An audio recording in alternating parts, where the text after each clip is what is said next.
आज की खबर जो आपको भीतर तक झकझोर के रख देगी।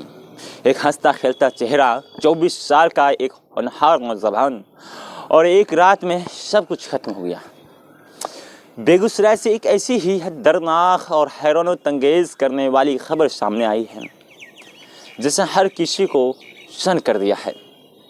मामला बेगूसराय के तिलक नगर का है, जहां 24 वर्षीय ऋतिक रोशन ने फांसी लगाकर अपनी जीवन लीला समाप्त कर ली। ऋतिक HDFC बैंक के लोन सेक्शन में काम करते थे। परिवार वालों के मुताबिक वो बेहद खुश मिजाज लड़का था। बीती रात उसने परिवार के साथ बैठकर खाना भी खाया। 11 बजे रात सोने के लिए चला गया। किसी ने सपने भी में सोचा नहीं था कि ये उसकी आखिरी रात होगी। उसने आत्महत्या क्योंकि इसकी वजह अब तक सामने नहीं आई। पुलिस मामले की तह तक जांच कर रही है। अब सभी की आंखें एक ही जगह टिकी हुई है, पोस्टमार्टम रिपोर्ट। जी हाँ, पोस्टमार्टम रिपोर्ट आने के बाद ही इस मामले को खुलासा हो पाएगा आखिर क्यों मौत हुई है, क्या वजह थी। इस घटनाओं को लेकर तरह तरह की चर्चाएं चल रही है, लेकिन हमारे समाज के लिए एक बड़ा सवाल है। आजकल के युवाओं में जैसी धैर्य नाम की चीज़ खत्म हो रही है। छोटी सी बात, ज़रा सा तनाव और कोई भी मामूली सी वजह और युवा आवेश में आकर फांसी का फंदा चूम लेते हैं। बेगूसराय की ही पूरे बिहार, पूरे देश का घटनाएं अब आम हो चुकी है। ऐसी जो युवा है थोड़ी थोड़ी सी बातों पर आत्महत्या कर लेते हैं।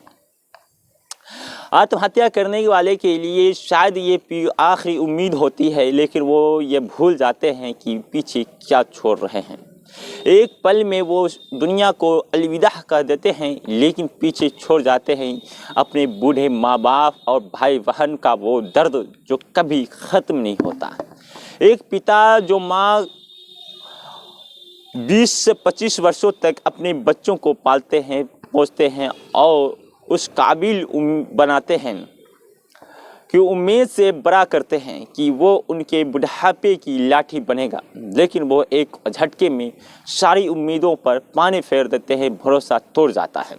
जानने वाला तो चला जाता है, लेकिन पीछे छोड़ जाता है अपनों के लिए उम्र भर का रोना और अपनी मौत की एक उलझी हुई रहस्यमयी कहानी। ना नोट, ना सुसाइड की कोई भी खबर तक नहीं। युवाओं से हमारी यही अपील है कि ज़िंदगी की बहुत ही कीमती है। किसी भी परेशानी, किसी भी दर्द का हल मौत नहीं हो सकता है, बिल्कुल भी मौत नहीं हो सकता है। आज इस खबर के बहाने हम देश से और समाज से उन तमाम युवाओं से कुछ सीधे और चुभते हुए सवाल पूछना चाहते हैं। वो युवा जो ज़िंदगी के पीछे छोटी छोटी मुश्किलों के आगे घुटने टेक देते हैं, हार मान लेते हैं। क्या आपकी परेशानी आपकी माता पिता के 25 सालों की ताप से बड़ी है? जिन माँ बाप ने अपना पेट काट कर, अपनी खुशियाँ मार कर आपको इस काबिल बनाया, क्या उनके प्यार और बलिदान का कीमत बस एक पल के गुस्से का तनाव से कम हो गई है? क्या संवाद खत्म हो गया है? जब आप अपने दोस्तों के साथ घंटों भर सोशल मीडिया पर बिता सकते हैं, तो अपने मन की उलझन अपना माता पिता के साथ क्यों नहीं साझा कर सकते हैं? आखिर क्या वजह है?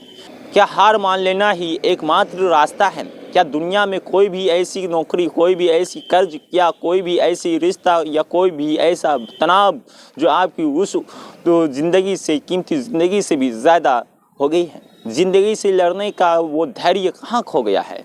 मुश्किलों से लड़कर जीवन ही तो आसान ज़िंदगी है, फिर परेशानियों से पीठ दिखाकर भाग जाना और मौत को गले लगाना, यह कैसी बहादुरी है? क्या आपने एक बार पीछे मुड़कर देखा? उस फंदे को चूमने से पहले क्या आपका ज़हन में एक बार भी यह ख्याल नहीं आया कि आपके जाने के बाद आपके बूढ़े माता पिता किस सहारे या बची हुई ज़िंदगी काटेंगे?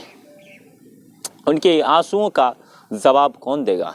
ज़िंदगी ख़त्म करना किसी भी समस्या का समाधान नहीं है, बल्कि यह आपके अपनों के लिए एक ऐसी समस्या की शुरुआत कर देती है जिसका कोई अंत ही नहीं है। इसलिए उठिए, बात कीजिए, लड़िए और जीतिए, लेकिन अपनी ज़िंदगी को यूं सस्ते में मत खोइए, मत गमाइए। जय हिंद।